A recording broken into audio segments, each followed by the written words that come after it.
Decades ago, a new genre of video game was born only a few years after the first video games. It was a real-time strategy. Dune 2, developed by Westwood Studio, is recognized as one of the first pioneers of RTS genre.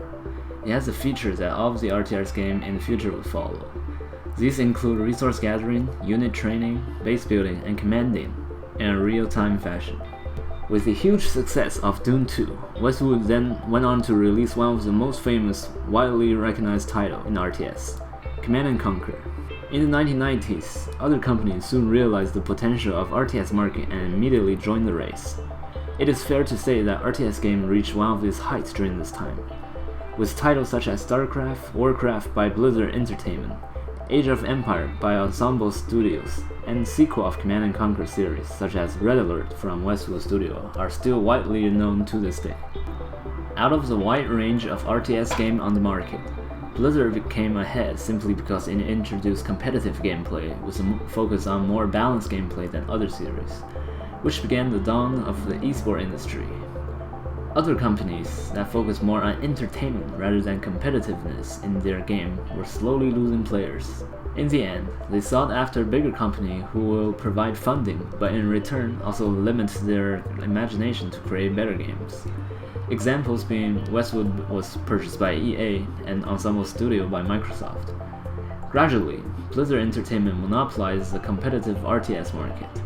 In the 2000s, although other great RTS games like Company of Heroes and Homeworld captured people's attention with their unique style of gameplay, Blizzard still held competitive scene in the RTS firmly as it did in MMORPG with World of Warcraft for more than a decade. However, ever since the peak of RTS games, spearheaded by popular games such as Command & Conquer, Warcraft, and Age of Empires, this genre of games has entered a period of steady decline recently. Decades ago, popular RTS games like Westwood's Command & Conquer, Blizzard's StarCraft and Warcraft, and Ensemble Studios' Age of Empire attracted thousands of gamers on the internet. But nowadays, with Westwood Studio bought out by the EA, the Command & Conquer series has ended in 2010. Age of Empire 3, which failed to meet the sale requirement, has led to the dissolution of Ensemble Studio. As of 2016, only StarCraft 2 remains standing with a decent player base. Still, the game itself has suffered heavily from declining player base.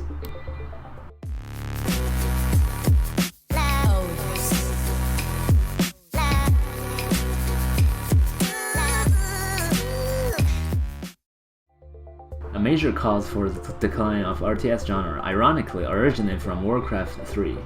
In 2005, a map named Defense of the Ancient was released on Warcraft 3.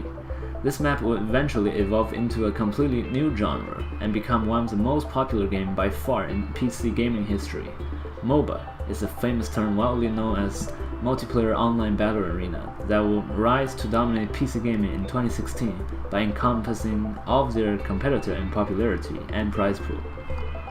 So, what attributed to the causes that MOBA so easily surpassed RTS game in popularity?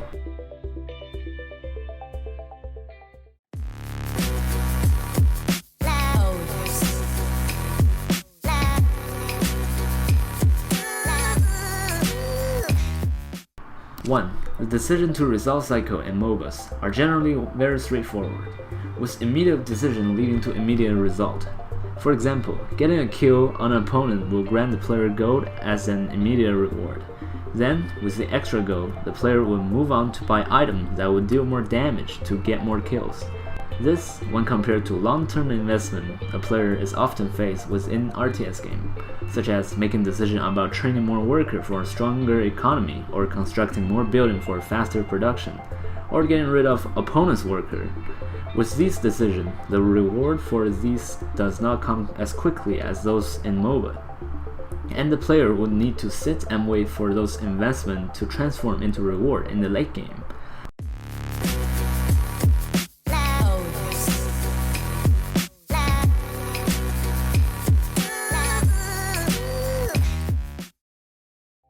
Lastly, the biggest challenge for RTS game beginners, the learning curve.